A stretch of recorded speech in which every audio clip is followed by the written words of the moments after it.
ਉਹ ਆਦਮ ਦਿਆ ਪੁੱਤਰਾ, ਉਹ ਮੇਰੀ ਗੱਲ ਸੁਣ ਕੇ ਜਾਈ। ਉਹ ਮੇਰੀ ਗੱਲ ਸੁਣ ਲੈ, ਉਹ ਤੈਨੂੰ ਵਾਸਤਾ ਤੇਰੇ ਜੰਮਣ ਵਾਲਿਆਂ ਦਾ। ਮੇਰੀ ਗੱਲ ਸੁਣ ਲੈ, ਉਹ ਮੇਰੀ ਗੱਲ ਸੁਣ। ਉਰਾਓ ਮੇਰੀ ਗੱਲ ਸੁਣ। ਉਸਤਾਦ ਫਰਮਾਉਂਦੇ ਨੇ ਵੀ ਪੁੱਤਰ ਅਰੂਜ ਸਦਾ ਨਹੀਂ ਰਹਿੰਦੇ ਐ, ਜਿਹੜਾ ਵੀ ਅਰੂਜ ਉਹਨੂੰ ਜ਼ਵਾਲ ਹੈ। ਆਖਿਆ ਜੀ ਉਸਤਾਦ ਜੀ ਬਿਲਕੁਲ ਇੰਝ ਹੀ ਸੁਣਿਆ। ਆਖਿਆ ਪੁੱਤਰ ਰੋਜ਼ ਇੱਕ ਜਿਹੜਾ ਦਿਨ ਚੜ੍ਹਦਾ ਨਾ, ਉਹ ਇੱਕ ਸੁਨੇਹਾ ਦੇ ਕੇ ਜਾਂਦਾ, ਇੱਕ ਸੱਦਾ ਦੇ ਕੇ ਜਾਂਦਾ। ਆਖਿਆ ਉਸਤਾਦ ਜੀ ਕਿਹੜਾ ਸੱਦਾ ਦੇ ਕੇ ਜਾਂਦਾ? ਦਿਨ ਤੇ ਰੋਜ਼ ਚੜ੍ਹਦਾ ਤੇ ਡੁੱਬਦਾ ਵੀ, ਤੇ ਸੱਦਾ ਕਿਹੜਾ ਦੇ ਕੇ ਜਾਂਦਾ?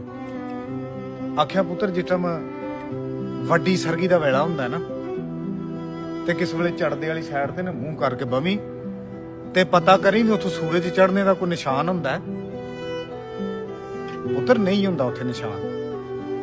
ਥੋੜਾ ਕੁ ਟਾਈਮ ਗੁਜ਼ਰਦਾ, ਝੱਟ ਗੁਜ਼ਰਦਾ, ਉੱਥੋਂ ਇੱਕ ਲੋ ਫੁੱਟਦੀ, ਉੱਥੋਂ ਪਤਾ ਲੱਗ ਜਾਂਦਾ ਵੀ ਇੱਥੋਂ ਹੁਣ ਸੂਰਜ ਚੜ੍ਹਨ ਲਿਆ। ਫਿਰ ਹੋਰ ਝੱਟ ਗੁਜ਼ਰਦਾ, ਇੱਕ ਟਿੱਕੀ ਬਾਹਰ ਆਉਂਦੀ ਸੂਰਜ। ਉਹ ਬੁਲੰਦ ਹੁੰਦਿਆਂ ਆਪਣਾ ਸਫ਼ਰ ਸ਼ੁਰੂ ਕਰਦੀ ਏ। ਇੱਕ ਵੇਲਾ ਹੁੰਦਾ ਉਹ ਫੁੱਲ ਆਪਣੀ ਟਾਪ ਪੋਜੀਸ਼ਨ ਤੇ ਆਪਣੇ ਅਰੂਜ ਦੇ ਉੱਤੇ ਪਹੁੰਚ ਜਾਂਦੀ। ਆਖਿਆ ਜੀ ਉਸਤਾਦ ਜੀ, ਆਖਿਆ ਪੁੱਤਰ ਉਹਦਾ ਅਰੂਜ ਏ, ਉੱਥੇ ਉਹਦਾ ਅਰੂਜ ਏ ਸੂਰਜ ਦਾ।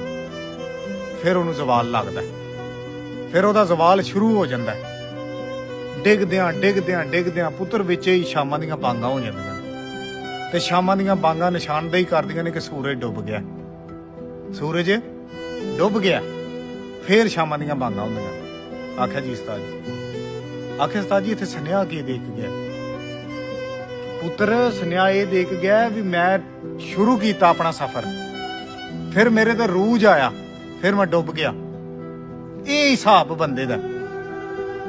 ਬੰਦਾ ਇਹ ਜਦੋਂ ਪੈਦਾ ਨਹੀਂ ਹੋਇਆ ਹੁੰਦਾ ਤਾਂ ਉਹਦੇ 1 ਸਾਲ ਪਹਿਲਾਂ ਬੰਦੇ ਦੇ ਆਉਣ ਦਾ ਕੋਈ ਸਬਬ ਨਹੀਂ ਹੁੰਦਾ, ਲੇਕਿਨ ਮਾਲਕ ਸਬਬ ਬਣਾਉਂਦਾ ਹੈ। ਫਿਰ ਉਹ ਬੱਚਾ ਅੱਲਾ ਦੀ ਕੁਦਰਤ ਨਾਲ ਆਪਣੇ ਮਾਂ ਦੇ ਪੇਟ ਦੇ ਵਿੱਚ ਬਾਹਰ ਆਉਂਦਾ, ਆਪਣਾ ਸਫ਼ਰ ਸ਼ੁਰੂ ਕਰਦਾ। ਕਰਦਿਆਂ ਉਹਦੇ ਉੱਤੇ ਰੂਜ ਆ ਜਾਂਦਾ। ਅੱਜ ਜਿਸ ਤਰ੍ਹਾਂ ਤੇਰੇ ਤੇ ਰੂਜ ਹੁਣ ਉਹਦੇ ਉੱਤੇ ਰੂਜ ਆ ਜਾਂਦਾ।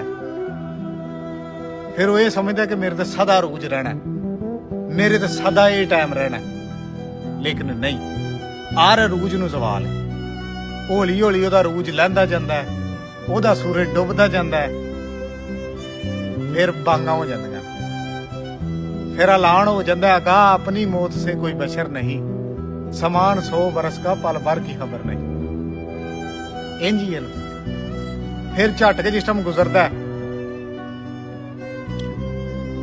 ਬੰਦੇ ਦਾ ਜ਼ਵਾਲ ਪੂਰਾ ਹੋ ਜਾਂਦਾ, ਬੰਦੇ ਦਾ ਟਾਈਮ ਪੂਰਾ ਹੋ ਜਾਂਦਾ। ਜਿਸ ਤਰ੍ਹਾਂ ਸੂਰਜ ਡੁੱਬ ਜੇ ਨਾ ਤੇ ਝਟਕ ਬਾਅਦ ਜਿਹੜਾ ਕੁਫਤਾਂ ਦੀਆਂ ਜਾਨਾਂ ਵੀ ਹੋਣ ਲੱਗ ਪੈਂਦੀਆਂ ਨੇ, ਤੇ ਬੰਦੇ ਨੂੰ ਪਤਾ ਹੀ ਨਹੀਂ ਹੁੰਦਾ ਵੀ ਸੂਰਜ ਚੜਿਆ ਕਿ ਨਹੀਂ। ਇਸੇ ਤਰ੍ਹਾਂ ਜਿਸ ਟਾਈਮ ਬੰਦਾ ਮਰ ਜਾਂਦਾ, ਬੰਦੇ ਦੇ ਨੂੰ ਜ਼ਵਾਲ ਹੋ ਜਾਂਦਾ, ਤੇ ਕੋਈ ਸਾਲਾਂ ਚੋਂ ਬਾਅਦ ਜਾਂ ਬਲਕਿ ਸਾਲ ਬਾਅਦ ਹੀ ਨਹੀਂ ਕੋਈ ਬੰਦਾ ਦੱਸ ਸਕਦਾ ਵੀ ਗਾਮਾ ਦੁਨੀਆ ਤੇ ਆਇਆ ਵੀ ਆ ਕਿ ਨਹੀਂ ਹੈ। ਇਸ ਵਾਸਤੇ ਜੇ ਤੇਰੇ ਤੇ ਰੂਜ ਉਹ ਤੈਨੂੰ ਰੱਬ ਨੇ ਕੋਈ ਬਖਸ਼ਿਆ, ਉਹਦੇ ਤੇ ਫੁੰਡ ਨਾ ਮਾਰ ਰਿਹਾ, ਉਹਦੇ ਤੇ ਇਹ ਨਾ ਵੀ ਮੇਰੇ ਤੇ ਤਾਕਤ ਬੜੀ ਸੀ ਤੇ ਮੈਂ ਲੈ ਲਿਆ। ਨਾ, ਇਹ ਰੱਬ ਨੇ ਦਿੱਤਾ ਤੇ ਖੁੱਸ ਜਾਣਾ। ਆਰ ਰੂਜ ਨੂੰ ਜ਼ਵਾਲ ਹੈ। ਜਿਹੜੀ ਸ਼ੈ ਬਣੀ ਉਹਨੇ ਢਹਿਣਾ, ਜਿਹੜੀ ਚੜੀ ਉਹਨੇ ਡੁੱਬਣਾ ਹੈ। ਰੱਬ ਨੂੰ ਨੇੜੇ ਹੋ ਕੇ ਜਾਣ, ਰੱਬ ਨੂੰ ਨੇੜੇ ਹੋ ਕੇ ਜਾਣ। ਮਰਜ਼ੀ ਆਪਣੀ ਕਰਨੀ ਆ, ਰੱਬ ਰੱਖ।